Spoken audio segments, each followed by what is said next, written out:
எல்லாருக்கும்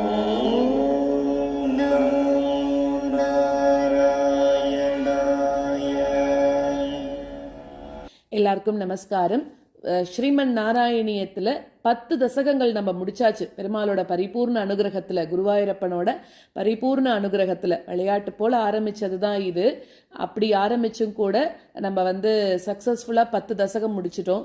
சின்ன சின்ன சக்ஸஸும் நம்மளுக்கு ஒரு ஹாப்பினஸ் கொடுக்கும். அதே மாதிரி நீங்களும் நாராயணியம் கற்றுக்க முடியுமா அப்படின்னு இருந்தவாளுக்கு நம்ம 10 தசகம் முடிச்சிட்டோன்னு நினைக்கும் போதே நம்மளுக்குள்ள ஒரு சந்தோஷம் வரும். அது கண்டிப்பாக எல்லாருக்குமே வந்திருக்கும். அந்த வகையில் இன்னைக்கு நம்ம 11வது தசகம் ஹிரண்யாக்ஷஸ்ய ஹிரண்யகசிபோஹோச்ச உற்பத்திஹி அப்படின்ற தசகம் பார்க்க போகிறோம். இது மோக்ஷாப்தி ராகம் அப்படின்ற ராகத்தில் சொல்ல போகிறோம். இது வரைக்கும் முதல் 10 தசகங்கள் நம்ம உலகத்தோட படைப்பு எப்படி நடந்தது, பிரளயம், 2 வகையான பிரளயங்கள்லாம் என்ன, அதெல்லாம் பற்றி தெரிஞ்சிட்டோம். இனிமே வரதெல்லாம் கதைகள் மாதிரி வரும், இன்னுமே இன்ட்ரெஸ்டிங்காக இருக்கும். அதில் இப்போ ஹிரண்யாக்ஷனும் ஹிரண்யகசிபுவோட உற்பத்தி எப்படி இருக்கு, எப்படி ஆச்சு அப்படிங்கிறத பற்றி பார்க்க போகிறோம். அதாவது உயிர்களோட படைப்பு படிப்படியாக வளர்ச்சி பெற்றுண்டே வருது. ஏன்னா பிரம்மா தன்னோட திருமேனியிலிருந்தே எல்லாரையும் படைக்க ஆரம்பிக்கிறார் அப்படின்லாம் பார்த்தோம் இல்லையா. தன்னோட திருமேனியை 2ஆ பிரித்து மனு சதரூபை அப்படின்றவாளெல்லாம் படைக்கிறார் அப்படின்னு பார்த்தோம். அதே மாதிரி தன்னோட 4 முகங்கள்ல இருந்து வேதங்கள், புராணங்கள், ஸோ ஒரு ஃபார்முக்கு வந்துடுது அந்த படைப்பு அப்படிங்கிறது, வளர்ச்சி ஆயிடுத்து. இப்போ என்ன ஆகுது அப்படின்னா, ஒரு நாளைக்கு அந்த சனகாதி முனிவர்கள், அவளும் பிரம்மா கிட்ட இருந்து, பிரம்மாவோட மானசீக புத்திரர்கள் இல்லையா, இப்படி இருக்கும்போது இந்த பிரம்மாவோட மானசீக புத்திரர்கள் ஒன்ன பார்க்கறதுக்கு வைகுண்டத்துக்கு வரா, நீ இருக்கக்கூடிய அந்த வைகுண்டத்துக்கு வரா அப்படிங்கிறது முதல் ஸ்லோகமா இருக்கு. 2வது ஸ்லோகத்தில் அந்த முனிவர்கள் ரொம்ப ஆசையோடு கூட ஒன்னாங்க தரிசனம் பண்ணணும். ஏன்னா அவளை படைக்கிறதே பிரஜாபதிகளை உற்பத்தி பண்ணணும் தான். ஆனால் அவள் முதலையே என்ன சொல்லிட்டா, எங்களுக்கு பெருமாளோட கைங்கரியம் மட்டும்தான் வேணும் அப்படின்னு அதுலேயே ஆசையாக இருந்தா. அதனால் இப்போ என்ன பண்ணியிருக்கான்னா, அவள் ஒன்றை பார்க்கணும் அப்படிங்கிறதுக்காக அந்த கோட்டை வாசலை கடந்து என்ன பண்ணுறான்னா, உன்னோட அந்த ஸ்ரீவைகுண்டத்தை பார்க்கணும், அங்கே உன்னை தரிசிக்கணும்னு வரா. அங்கே அவள் பார்க்கறதெல்லாம் என்ன பார்க்கறா, நைச்சிரேயசம் அப்படின்னு சொல்லக்கூடிய ஒரு அழகான தோட்டம் அதை பார்க்கறா. அது எப்படி இருக்கு அந்த ஸ்ரீவைகுண்டம்னா, குளங்களாலையும் நல்ல மணிமயமான மாளிகைகளாலையும் அவ்வளோ அழகா ஜொலிக்கிறதா. ஏன்னா ஸ்ரீவைகுண்டத்தில் பெருமாள் அவ்வளோ அழகான திருமேனியோட இருக்கார் அப்படின்னு பார்க்குறோம். ஜொலிக்கிறாராம். அப்போ அவர் இருக்கக்கூடிய இடம் எப்படி இருக்கும், அங்கேயும் பெருமாளை மாதிரியே பளிச்சுன்னு எல்லாமே பேரின்பம் தரக்கூடிய அளவுக்கு அந்த இடத்துல இருக்கான். அது 2வது ஸ்லோகமாக சொல்கிறார். 3வது ஸ்லோகத்தில் ஒன்றை பார்க்கணும்னு ஆசைப்பட்டு உன்னோட அந்த அதுக்குள்ளே வரத்துக்கு, அந்த ஸ்ரீவைகுண்டத்துக்குள்ளே வரத்துக்கு அவள் ஆசைப்படுறாளாம். அப்போது அந்த முனிவர்களை செக்யூரிட்டி கார்ட்ஸாக அந்த இடத்துல யார் இருக்கான்னா, ஜெயன் விஜயன். அவள் ரொம்ப பெரிய பக்தர்கள். அவள் பெருமாளுக்கு அங்கே இருந்துட்டு கைங்கரியம் பண்ணிட்டு இருக்கக்கூடிய வாயில் காப்பாளர்கள், அதாவது செக்யூரிட்டி கார்ட்ஸ்ன்ற மாதிரி அங்கே இருந்துட்டு இருக்காளாம். அவள் என்ன சொல்கிறா, நீ எல்லாம் உள்ளே போகக்கூடாது, நீ எப்படி போவ அப்படின்னு இவாளோட சண்டை போடுறாளாம். அப்போ சண்டை போடும்போது என்ன ஆகிறது அப்படின்னாக்கா, அந்த முனிவர்களுக்கு ரொம்ப கோபம் வருதான். என்ன நம்மளையே பெருமாளை சேவிக்க விடமாட்டேங்கிறாளே அப்படின்னு சொல்லிட்டு. ஆனால் இதெல்லாம் ஏன் நடந்தது அப்படின்னாக்க, பெருமாள் ஒரு விஷயம் பண்ணுறார் அப்படின்னா அதில் ஒரு காரணம் இல்லாமல் பெருமாள் பண்ண மாட்டார் இல்லையா. ஸோ இதுவும் எதுக்காக பண்ணியிருக்காருனாக்க, நம்ம பெருமாளை எவ்வளோ வேணாலும் சேவிக்கலாம். பெருமாள் மேலே நம்மளுக்கு கோபம் வந்தால் கூட அவர் எதுவும் நம்மளை கோச்சிக்க மாட்டார். ஆனால் பெருமாளோட அடியார்கள் மேலே கோபம் வந்தது, பெருமாளோட அடியார்களை யாராவது துன்புறுத்துறா அப்படின்னு பெருமாளுக்கு தெரிஞ்சதுன்னா, பெருமாள் அந்த துன்புறுத்தினவாளை சும்மாவே விடமாட்டாராம். ஸோ அதை நம்மளுக்கு காமிக்கணும் அப்படிங்கிறதுக்காக தான் இந்த ஒரு விளையாட்டை. எல்லாம் பெருமாளோட லீலைகள் தான். இந்த பூலோகத்தில் நடக்கிறது எல்லாமே அவரோட லீலைகள் தான். அந்த வகையில் இதுவும் பெருமாளோட ஒரு லீலை தான். இவாளை நீ அவமரியாதை பண்ணா, அடியார்களை அவமரியாதை பண்ணா என்ன ஆகும்னு மற்றவாளுக்கெல்லாம் தெரியணுன்றதுக்காக இந்த இடத்துல ஜெயன் விஜயனை விட்டு சனகாதி முனிவர்களை அவள் 2 பேருக்கும் சண்டையை மூட்டி விட்டுருக்கார் பெருமாள். இது 3வது ஸ்லோகமாக இருக்குது. 4வது ஸ்லோகத்தில் அப்போ என்ன பண்ணுறா, சனகாதி முனிவர்களுக்கு ரொம்ப கோபம் வந்துடுறது இல்லையா. அப்போ என்ன சொல்கிறாளாம், வைகுண்ட லோகத்துக்குன்னு ஒரு பெருமை இருக்குது, அங்கே இருக்கிற உங்களுக்கு இவ்வளோ கர்வம் இருக்கக்கூடாது, அப்படிங்கிறதுனால நீங்கள் உங்களுக்கு அசுர பிறவி கிடைக்கட்டும் அப்படின்னு சொல்லி என்ன பண்ணிடுறா, சனகாதி முனிவர்கள் ஜெயன் விஜயனுக்கு சாபம் கொடுத்துட்றாளாம். அதுக்கு என்ன பண்ணுறா, ஜெயன் விஜயன் யாருங்கிறது உங்களுக்கு தெரியும், அதாவது யாரெல்லாம் அப்படி இது வந்தா அப்படின்னு. ஜெயன் விஜயனுக்கு சாபம் கொடுத்தோன்னே 3 பிறவிகள் எடுக்கிறாவா. அந்த 3 பிறவிகளில் அவள் என்ன பண்ணுறா, ஹிரண்யகசிபு ஹிரண்யாக்ஷனாக இருக்கா. அடுத்ததாக அவளே தான் ராவணன் கும்பகர்ணனா பிறக்கிறா. அடுத்தது அவளே தான் சிசுபாலன் தந்தவக்தரனா பிறக்கிறா இல்லையா.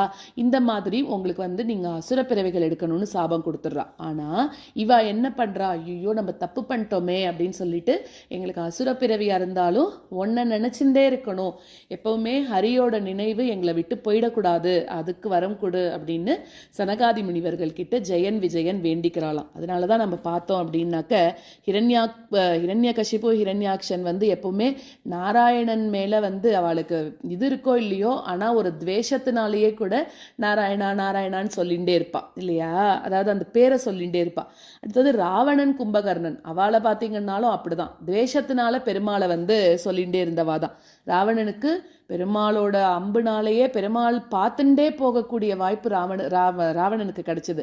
இது எல்லாமே அவன் முன்னாடி கேட்டுட்ட வரத்தினால தான். சிசுபாலன் தந்தவக்தரன், அவனுக்கும் கிருஷ்ணாவதாரத்தில் பார்த்தீங்கன்னா கிருஷ்ணரே பிடிக்காது, ஆனால் சதா சர்வ காலமும் கிருஷ்ணரே நினச்சிட்டு இருப்பா. ஸோ இதெல்லாம் அவள் கேட்டுன்னு வந்த வரத்தினால தான் அப்படி கிடைச்சது அப்படிங்கிறது நம்ம 4வது ஸ்லோகத்தில் புரிஞ்சுக்கிறோம்.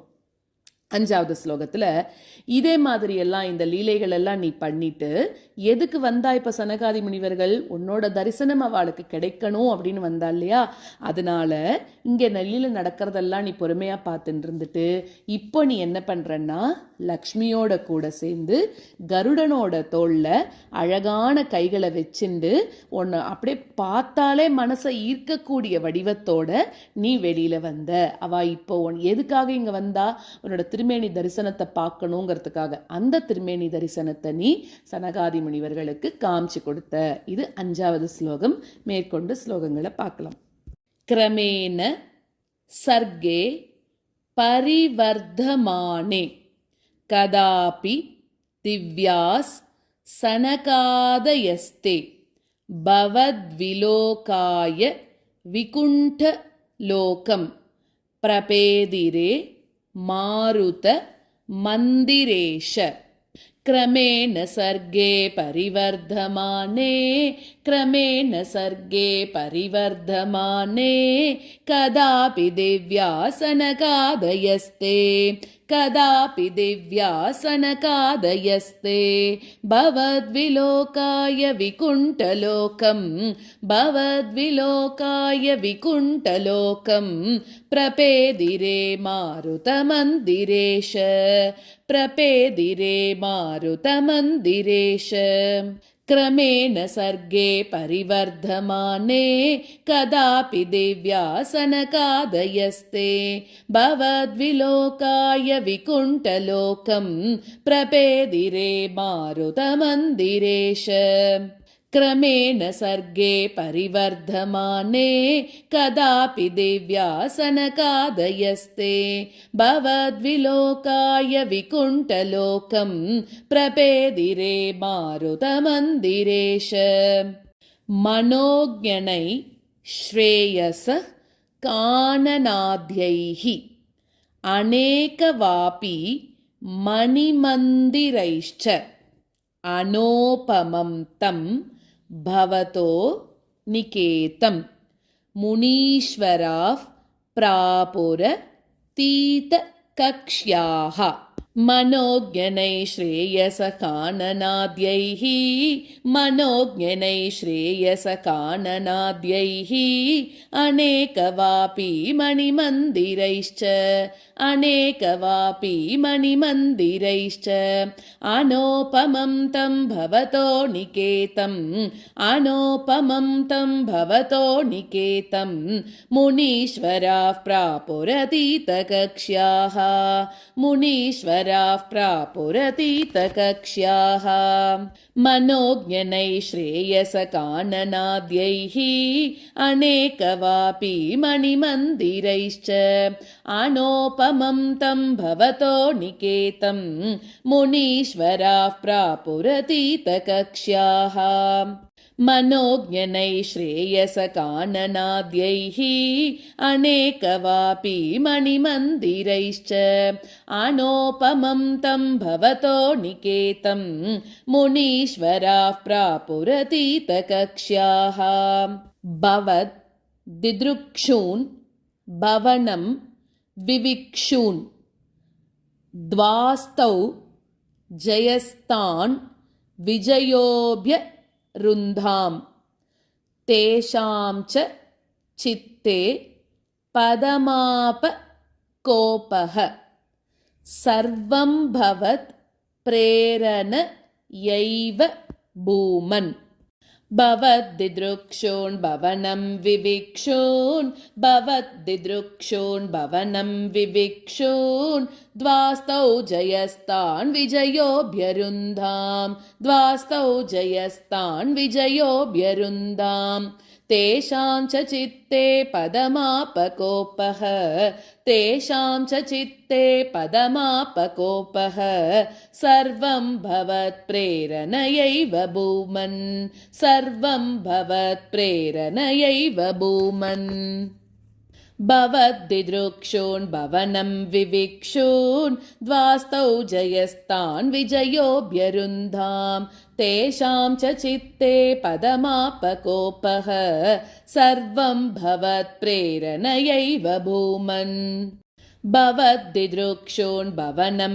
विविक्षून् द्वास्तौ जयस्तान् विजयोऽभ्यरुन्धाम् तेषां च चित्ते पदमापकोपः सर्वं भवत्प्रेरणयैव भूमन् वैकुण्ठलोकान् उचित प्रचेष्टौ कष्टौ युवां दैत्य गतिं भजेतम् इति प्रशप्तौ भवदाश्रयौ तौ हरिस्मृतिर्नोस्त्विति नेम तुस्तान् वैकुण्ठलोकानुचितप्रचेष्टौ वैकुण्ठलोकानुचितप्रचेष्टौ कष्टौ युवां दैत्यगतिं भजेतम् कष्टौ युवां दैत्यगतिं भजेतम् इति प्रशप्तौ भवदाश्रयौ तौ इति प्रशप्तौ भवदाश्रयौ तौ हरिस्मृतिर्नोस्त्विति नेमतुस्तान् हरिस्मृतिर्नोस्त्विति नेमतुस्तान् वैकुण्ठलोकानुचितप्रचेष्टौ कष्टौ युवां दैत्यगतिं भजेतम् इति प्रशप्तौ भवदाश्रयौ तौ हरिस्मृतिर्नोस्त्विति नेमतुस्तान् वैकुण्ठलोकानुचितप्रचेष्टौ कष्टौ युवां दैत्यगतिं भजेतम् इति प्रशप्तौ भवदाश्रयौ तौ हरिस्मृतिर्नोस्त्विति नेमतुस्तान् तदेतदाज्ञाय भवानवाप्तः सहैव लक्ष्म्या बहिरम्बुजाक्ष खगेश्वरां सार्पित चारु बाहूर् आनन्दयंस्तान् अभिराम मूर्त्या तदेतदाज्ञाय भवानवाप्तः तदेतदाज्ञाय भवानवाप्तः सहैव लक्ष्म्या बहिरम्बुजाक्ष सहैव लक्ष्म्या बहिरम्बुजाक्ष खगेश्वरां सार्पितचारुबाहुर् खगेश्वरां सार्पितचारुबाहुर् आनन्दयंस्तानभिराममूर्त्या आनन्दयंस्तानभिराममूर्त्या तदेतदाज्ञाय भवानवाप्तः सहैव लक्ष्म्या बहिरम्बुजाक्ष खगेश्वरां सार्पितचारुबाहुः आनन्दयं स्थानभिराममूर्त्याम् तदेतदाज्ञाय भवानवाप्तः सहैव लक्ष्म्या बहिरम्बुजाक्ष खगेश्वरां सार्पितचारुबाहुः आनन्दयं स्थानभिराममूर्त्याम्।